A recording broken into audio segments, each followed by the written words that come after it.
इधर देखो, new unit start हो रही, यूनिट का नेम, यूनिट स्टार्ट हो रही है आपकी यूनिट सेकंड, पार्ट का नाम विद्युत रसायन।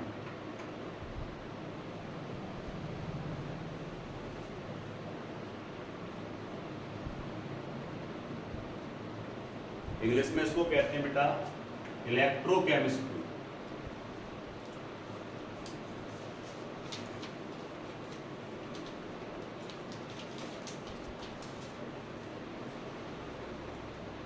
इलेक्ट्रोकेमिस्ट्री।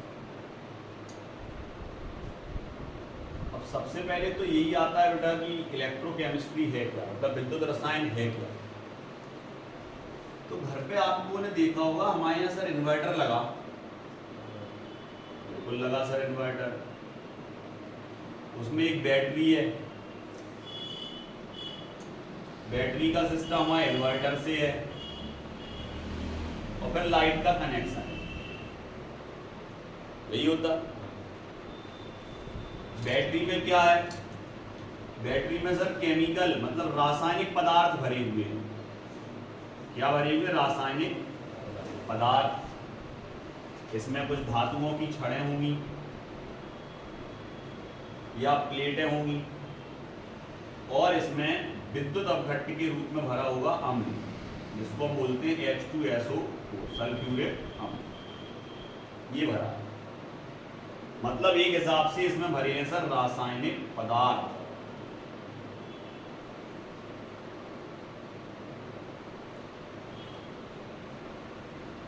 अब हम क्या करते हैं, यहां से करंट देते हैं, विद्युत देते हैं, तो ये बैटरी चार्ज हो जाती है। फिर जब लाइट जाती है तो फिर ये वापस करंट निकालती है बैटरी। मतलब अगर हम देखें तो दो तरह की ऊर्जाओं में परिवर्तन हो रहा है। पहले आपने करंट दिया, कौन सी ऊर्जा दी? जिससे पदार्थ आयनों में टूटा, और कौन सी ऊर्जा में परिवर्तित हो गया?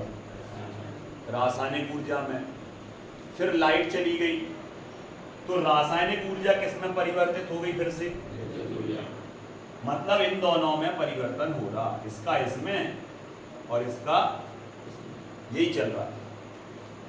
मतलब रसायन विज्ञान की वह शाखा जिसके अंतर्गत हम विद्युत ऊर्जा का रासायनिक ऊर्जा में और रासायनिक ऊर्जा का परिवर्तन का अध्ययन करते हैं या बदलने का अध्ययन करते हैं, विद्युत रसायन कहलाती है। जो लिखी परिभाषा तुमने, परिभाषा में जो लिखी कि रसायन विज्ञान की वह शाखा जिसके अंतर्गत हम विद्युत ऊर्जा के रासायनिक ऊर्जा में और रासायनिक ऊर्जा के विद्युत ऊर्जा में परिवर्तन का अध्ययन करते हैं, विद्युत रसायन कहलाती है। इसके बाद आपने हेडिंग में क्या डाला? इसके बाद आपने हेडिंग में डाला सेल। अब सेल का काम क्या है? अब यहां पर आपने क्या ली? ये कर कौन रहा? ये काम कर कौन रहा? ये काम सर बैटरी कर रही। कौन कर रही? ये बैटरी। ये काम बैटरी भी कर सकती है और ये काम सेल भी कर सकता है। चार्जिंग वाले सेल आते हैं, एक सेल सिंगल चार्जिंग वाले, कैमरे में सेल डलते छोटे छोटे, चार्ज कर लेते उन्हें डिब्बी से और फिर डाल देते हैं।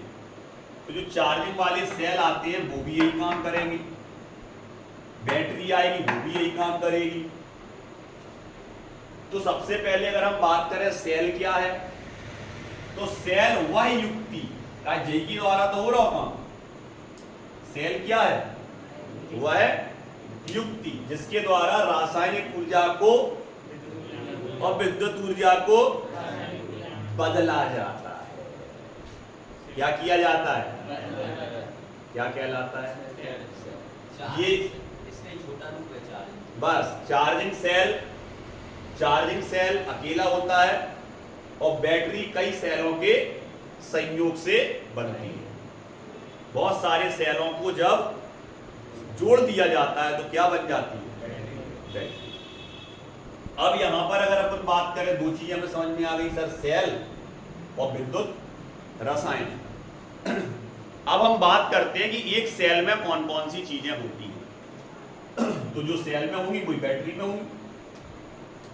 बैटरी में हमने पढ़ा अभी क्या क्या थी सर। बैटरी में आप कह रहे थे कुछ धातु की छड़ें या धातु की प्लेटें, धातु की छड़ या धातु की प्लेट इसके अंदर डूबी हुई है। काय में डूबी है वो, अम्ल के अंदर। अम्ल किस रूप में रहेगा, आयन के रूप में। कौन कौन से आयन होंगे अगर H2SO4 है तो सर होंगे 2H पॉजिटिव और SO4 पे डाई नेगेटिव। मतलब H2SO4 में धन आवेश भी होंगे और ऋण आवेश भी होंगे। इसी को हम क्या कहते हैं, विद्युत अपघट्य। क्या कहते हैं बेटा इसको, विद्युत अपघट्य। तो सेल में दो चीजें होती हैं, कौन कौन सी सर। जो धातु की छड़ या प्लेट हैं इनको कहा जाता है इलेक्ट्रोड। और सर जो आपका इसमें पदार्थ भरा हुआ है, रासायनिक पदार्थ भरा हुआ है, अम्ल भरे, उसको अम्ल को हम क्या कह रहे हैं, विद्युत अपघट्य। ये क्षारीय भी हो सकते हैं और अम्लीय भी हो सकते हैं। अम्ल के रूप में भी हो सकता और क्षार के रूप में भी हो सकता। क्लियर।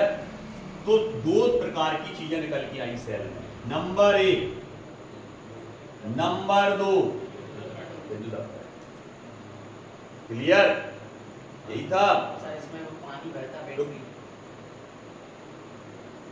नंबर 1 इलेक्ट्रोड, नंबर 2 विद्युत अपघट्य। अभी जब अपन इसको डिटेल में पढ़ेंगे तो तुम्हें वहां पे समझ में आ जाएगा कि सर हमने देखा है कि बैटरी में पानी डाला जाता है, अलग तरीके का पानी आता है और इसमें डाला जाता है।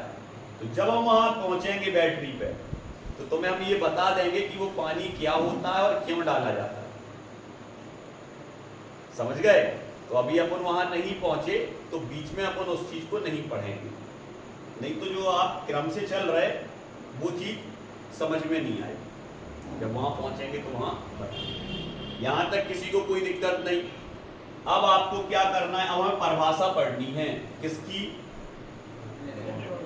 और विद्युत अपघट्य की। तो सबसे पहले हम ले रहे इलेक्ट्रोड। सबसे पहले किसको ले रहे बेटा, इलेक्ट्रोड।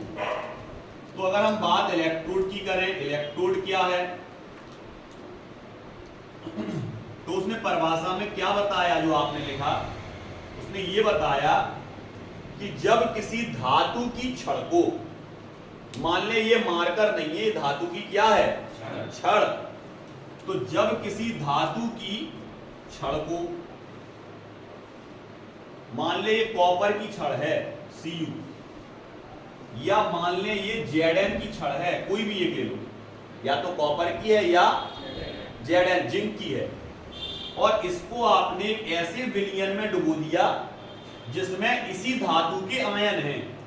मतलब इस विलयन के अंदर सर या तो कॉपर सल्फेट भरा है या सर इसी विलयन, इस छड़ के चारों तरफ ZnSO4 का विलयन भरा है। मतलब इसमें होंगे Cu di positive, SO4 di negative ion, और इसमें होंगे Zn di positive, SO4 di negative ion. मतलब अगर Cu की छड़ है तो उसको इस विलयन में जिसमें उसके आयन है, और अगर इसकी छड़ है तो इसको इस विलयन में जिसमें उसके आयन है डुबो देते हैं। क्या कर देंगे, तो आपने परिभाषा में यही लिखा कि जब किसी धातु की छड़ को उसी के आयन युक्त विलयन में डुबोते हैं, देखो यही लिखा, उसी के आयन युक्त विलयन में डुबोते हैं, तो इस छड़ पर या तो धन आवेश आ जाएगा या फिर ऋण आवेश आ जाएगा। इस पर या तो धन आवेश आएगा या ऋण आवेश उत्पन्न हो जाता है। इसे ही हम क्या कहते हैं, इलेक्ट्रोड। अब आपने लिखा है अगर इस पर ऋण आवेश उत्पन्न होता है तो इसे हम सर कैथोड कहेंगे, और अगर इस पर धन आवेश उत्पन्न होता है तो इसे हम एनोड कहेंगे। यही लिखा क्लियर। अब आते हैं अपन एक चीज क्लियर, इलेक्ट्रोड क्लियर। इलेक्ट्रोड आ गया अच्छे समझ में। जब किसी धातु की छड़ को उसी के आयन युक्त विलयन में डुबोते हैं तो धातु की छड़ पर धन आवेश या ऋण आवेश आ जाता, इसे इलेक्ट्रोड कहते हैं। दो प्रकार का होता है, कैथोड और कैथोड पे एनोड पे। किसके लिए? विद्युत रासायनिक सेल के लिए। क्योंकि हम क्या पढ़ रहे हैं अभी, कौन सा सेल पढ़ रहे हैं? विद्युत रासायनिक सेल क्या होता? जो विद्युत ऊर्जा को रासायनिक ऊर्जा में बदल पाए और रासायनिक ऊर्जा को पुनः विद्युत ऊर्जा में बदल पाए। क्लियर। आगे बढ़ते हैं बेटा, आगे बढ़ते हैं तो हम नए अपने उस पे आ गए दूसरे पॉइंट पे जो आपने लिखा था, विद्युत अपघट्य। अब विद्युत अपघट्य क्या होते? एक पात्र ले लिया, इस पात्र के अंदर हमने क्या भर दिया? जल, और इसके अंदर किसी पदार्थ को आप डाल रहे और वो पदार्थ अंदर आकर आयन में टूट जाए, धन में और। तो जब किसी पदार्थ को, यहीं से परिभाषा उठेगी बेटा, जब किसी जल में घोला जाता है, काय में घोल रहा है, तो वह आयनित हो जाता। आयनित मतलब आयन में टूट जाएगा वो, धन और, तो वो आयनित हो जाता। इस तरह के पदार्थ को हम विद्युत अपघट्य। अब क्या अपने आप टूटेगा? नहीं सर, विद्युत अपघट्य है तो इसमें आपको क्या बहाना पड़ेगा? दो इलेक्ट्रोड डाल के करंट बहाना पड़ेगा, एक धन से और एक ऋण से। जैसे ही आप इसमें करंट बहाओगे ये आयनों में टूट जाएगा। इस तरह का पदार्थ विद्युत अपघट्य। और कुछ पदार्थ ऐसे होंगे जो बिना विद्युत धारा प्रवाहित किए ही आयन के रूप में उपस्थित होंगे, जैसे अम्ल और क्षार। समझ गए? क्लियर। जबकि लवण के लिए हमें विद्युत धारा प्रवाहित करनी पड़ेगी, तभी वो आयनों में टूटे। जबकि अम्ल और क्षार पहले से किस अवस्था में रहेंगे? आयनों की अवस्था में। क्लियर। अब इधर देखो बेटा, अब जैसे ही हमने विद्युत अपघट्य पढ़ा, विद्युत अपघट्य कितने प्रकार का होता है? तो आपने लिखा दो प्रकार का, एक सर प्रबल विद्युत अपघट्य और दूसरा आपका दुर्बल विद्युत अपघट्य। दो तरह के विद्युत अपघट्य हैं, प्रबल विद्युत अपघट्य और दुर्बल विद्युत अपघट्य। अब सर प्रबल क्या होते हैं? प्रबल वो जो पूर्णतः किस रूप में टूट के रहे? आयनों के रूप में। मतलब ये हमेशा पूर्णतः कैसे होंगे बेटा? आयनित, 100% आयनों के रूप में टूट के रहेंगे। अगर आपके पास HNO3 है और इसके 100 अणु हैं तो 100 के 100 अणु H पॉजिटिव और NO3 नेगेटिव में टूट जाएंगे। इस तरह का पदार्थ प्रबल विद्युत अपघट्य कहलाएगा। क्या कहलाएगा? अब हमने लिया यहाँ एसिटिक अम्ल CH3COOH, और ये एसिटिक अम्ल जब टूटेगा तो इससे बहुत कम मात्रा में ऋण आयन बनेंगे और बहुत कम मात्रा में धन आयन बनेंगे। इस तरह का पदार्थ दुर्बल विद्युत अपघट्य कहलाएगा। क्लियर? ये आपको समझ में आ गया। प्रबल क्या? वे पदार्थ जो पूर्णतः आयनित हो जाते हैं, किसमें? जब उन्हें जल में घोला जाता है। और वे पदार्थ जो पूर्णतः आयनित नहीं होते जब उन्हें जल में घोला जाता है। तो जो नहीं होते वो दुर्बल, और जो पूर्णतः हो जाए वो प्रबल अपघट्य कहलाते हैं। क्लियर? आगे अच्छे से सबको समझ में। अब आपने दो लाइन छोड़ दी थी जब हम नोट्स लिखा रहे थे। कौन कौन सी लाइन आपने छोड़ी थी? तो एक आपने प्रबल विद्युत अपघट्य और दुर्बल विद्युत अपघट्य के उदाहरण की लाइन छोड़ी थी, उनमें उदाहरण लिखने थे आप। तो अगर हम बात करें प्रबल विद्युत अपघट्य की, तो आपको याद रखना है कैसे आइडेंटिफाई करेंगे, कैसे पहचानेंगे कि ये प्रबल है। तो सबसे पहले आपको वर्ग 1 और वर्ग 2 के तत्व याद होना चाहिए। वर्ग 1 और वर्ग 2 के तत्व। ये वर्ग और 1 और 2 के तत्व कौन कौन से हैं? हेलिना की रब से फरियाद। इसमें ऊपर के आपको ये 3 तत्व लेने हैं, ये 4। इसके बाद आता है बेटा मांगे कार सुपर बाप रे या बाप राजी। क्लियर? बेटा मांगे कार सुपर बाप राजी। इसमें आपको ये 3 लेने हैं ऊपर के। अब आ जाते हैं अपन 17वें वर्ग पर। अब 17वें वर्ग में रखा गया है fluorine, chlorine, bromine, iodine, SPT. मतलब फिर कल बाहर आई आंटी। क्लियर? फिर कल बाहर आई आंटी। अब यहां पर अगर अपन बात करें, अगर ये पहले और दूसरे वर्ग के तत्व किससे जुड़ रहे बेटा? 17वें वर्ग के तत्व से जुड़ रहे, तो समझो प्रबल विद्युत अपघट्ट बनेगा। क्या बनेगा? हो जाओ स्टार्ट। सर देखो, HCl प्रबल विद्युत अपघट्ट, LiCl, NaCl, KCl, कितने प्रबल विद्युत अपघट्ट बने? कौन कौन से? क्लियर? इधर आओ सर, बी के साथ 2 जुड़ेंगे ये, क्योंकि इनकी संयोजकता 2 होती है और इनकी संयोजकता 1 होती है, तो इनसे 1 जुड़ा। लेकिन इनसे कितने कितने जुड़ेंगे? 2 2। तो BeCl 2, MgCl 2, CaCl 2। ये सब कौन से हैं? प्रबल विद्युत अपघट्ट। कितने कौन कौन से? HCl, LiCl, NaCl, KCl, BeCl2, MgCl2, CaCl2। Clear? आ गया?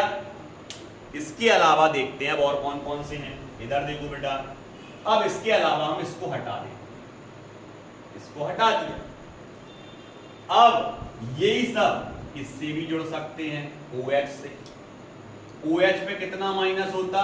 1। और इन सब पे 1 धन और इस सब पे 2 धन होते हैं। तो अब समझ गए, इनसे तो ये 1 जुड़ेगा, लेकिन इनसे ये 2 जुड़ेंगे कि नहीं? तो अगर हम बात करें कि Li को जुड़ रहा है किससे, तो क्या बनेगा? LiOH। ये कौन से विद्युत अपघट्ट है बेटा? प्रबल। अब प्रबल ही प्रबल चल रहा है, दुर्बल पे तो जाने ही नहीं है, अभी प्रबल ही चल रहा है। इसके बाद अगर इससे जुड़ेंगे ये, तो कैसे जुड़ेंगे? डबल। कैसे जुड़ेंगे? डबल। BeOH का होल 2, MgOH का होल 2, CaOH का। क्लियर? तो ये भी आपके कौन से अपघट्ट में जाएंगे? प्रबल विद्युत अपघट्ट। इसके अलावा कुछ अम्ल हैं, जैसे HNO3, H2SO4, ये भी आपके प्रबल विद्युत अपघट्ट में आए। अब आगे आपको समझ में कितने उदाहरण याद हो गए? कम से कम 15-20 उदाहरण हमें याद है सर प्रबल विद्युत अपघट्ट के। क्लियर? कौन कौन से थे? एक तो सर वे Cl वाले, Cl वाले कौन से? इनमें से जोड़ दो, HCl, LiCl, NaCl, KCl, इनसे कितने हो जाते? डबल। BeCl2, MgCl2, CaCl2। इसके बाद LiOH, NaOH, KOH, इनसे जुड़ेंगे तो डबल। मतलब इनसे जुड़ेंगे तो ये डबल हो जाएंगे, इनसे जुड़ेंगे तो सिंगल ही रहेंगे। क्लियर? कोई दिक्कत? कोई दिक्कत नहीं। आ गया? और उसके अलावा ये अम्ल भी याद रखने, कौन कौन से? H2SO4। क्लियर? अब आते हैं हम दुर्बल पे। अब किस पे आ रहे बेटा? अब इसको लिखा रहने दे रहा है, इससे तुम बना के लिख लेना, तो पता है कौन कौन से लिखने हैं। अब दुर्बल पे आते हैं। जैसे ही हम दुर्बल पे आए बेटा, दुर्बल पे सबसे पहले आपको याद रखना है 3 चीजें। कौन कौन से? अगर किसी चीज में कार्बन आ गया, किसी अम्ल में कार्बन आ गया, कार्बन उसमें दिख रहा है उस अम्ल के अंदर, या उस पदार्थ के अंदर कार्बन दिख रहा, तो समझो वो वाला उदाहरण आपका काय में चला जाएगा? दुर्बल। ठीक है? जैसे हमने लिखा HCN, हाँ सर इसमें कार्बन दिख रहा हमें। हमने लिखा CS3COOH, इसमें हमें कार्बन दिख रहा सर, अम्ल है लेकिन कार्बन है तो दुर्बल अम्ल होगा। ऐसे ही हमने लिखा HCOOH, फॉर्मिक अम्ल, ये भी सर कैसा होगा? दुर्बल होगा। कैसा होगा? दुर्बल होगा। इसके अलावा और कौन से हो सकते हैं? H2CO3, हाँ सर, ये कार्बोनिक एसिड है सर, इसमें भी कार्बन है, ये भी दुर्बल में आएगा। काय में आएगा बेटा? दुर्बल में। और इसके बाद NH4OH, अमोनियम हाइड्रोक्साइड। ये सभी किसके उदाहरण है बेटा? दुर्बल के। एक तो ये दोनों अम्ल CH3COOH, HCOOH, HCN, H2CO3 और NH4OH, ये सभी आपके दुर्बल विद्युत अपघट्य के उदाहरण। क्लियर? आ गया समझ में? अब आप अपनी कॉपी पेन को